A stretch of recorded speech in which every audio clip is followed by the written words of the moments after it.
રાજકોટથી હોમગાર્ડ જવાનોને ફરજ મોકૂફ કરવામાં આવ્યા। 500 થી વધારે હોમગાર્ડ જવાનોને ફરજ મોકૂફ કરાયા છે। સુરત બંદોબસ્ત માટે સંખ્યા ન થતા હોમગાર્ડ કમાન્ડરનો આ નિર્ણય છે।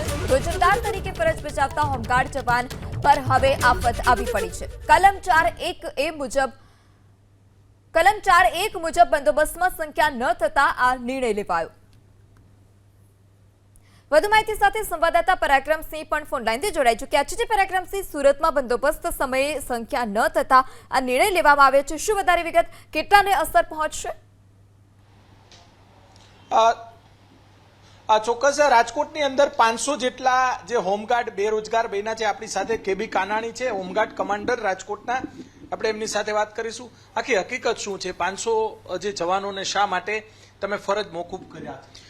સરકાર દ્વારા અન્ય જિલ્લાઓની જ્યારે હોમગાર્ડ દળની કલમ નંબર 4.1 મુજબ 1947ના અધિનિયમ મુજબ જ્યારે અન્ય જિલ્લાઓના બંદોબસ્તમાં માંગણી થતી હોય છે સરકારશ્રી દ્વારા, જે માંગણી હાલ બી પૂર્ણ ન થઈ હોય અને ભૂતકાળમાં બી આવી રીતથી બનાવો બનેલા હોય છે કે જ્યારે અન્ય જિલ્લાઓના જે બંદોબસ્તના ભાગરૂપે જવાનું થતું હોય અને જિલ્લા વાઇઝ જ્યારે માંગણી થતી હોય, જે માંગણી પૂર્ણ ન થતા અન્ય નવા કારણો દર્શાવે અને માંગણી પૂર્ણ ન થતા અનિયમિત હોવાના કારણે હાલ અત્યારે 500 થી વધારે હોમગાર્ડ જવાનોની સંખ્યા છે ને ગ્રામ્ય અને શહેરમાં કેટલી સંખ્યા છે અને કેટલા લોકોને ફરજ મુક્ત કર્યા છે અને આવતા દિવસોની અને આ જે હોમગાર્ડ છે 500 એ નિયમિત થઈ જાય અથવા તો તમને બાંહેધરી આપે તો લેવામાં આવશે?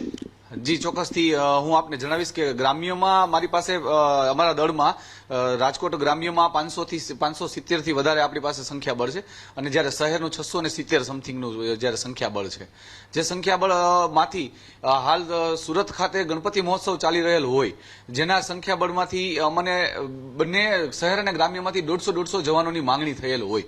175 કુલ મળી 350 ની માંગણી થયેલ હતી, જે માંગણી પ્રમાણે પૂર્ણ ન થતા હાલ અમે ફરજ મોકૂફ, બીજો હુકમ ન થાય અને ત્યાં સુધી આપણે એને ફરજ મોકૂફ કરેલ છે અને પૂરું થયા બાદ બંદોબસ્ત પૂર્ણ થયા બાદ પરેડમાં જઈ અને જવાનો સાથે એક મૌખિક ચર્ચા કે અન્ય આગળ ભવિષ્યમાં આવા કોઈ બંદોબસ્ત આવે તો ચોક્કસથી જવાની બાંહેધરી મૌખિક આપણે એક સંકલન કરીએ।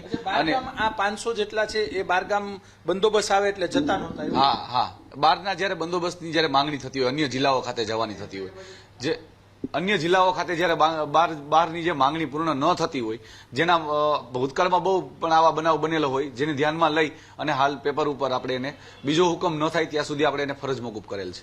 બરોબર, શું જોગવાઈ શું છે?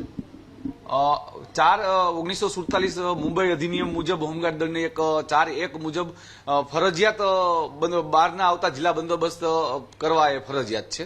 ચોક્કસથી 500 જેટલા જે હોમગાર્ડ કમાન્ડર છે તેમને જે નિયમિત હાજર જ્યારે બહાર ગામ મોટા શહેરોની અંદર જ્યારે બંદોબસ્ત માટે મોકલવામાં આવે ત્યારે હાજર ન થતા હોય, આવા હોમગાર્ડોને અત્યારે ફરજ મુક્ત કરવામાં આવ્યા છે।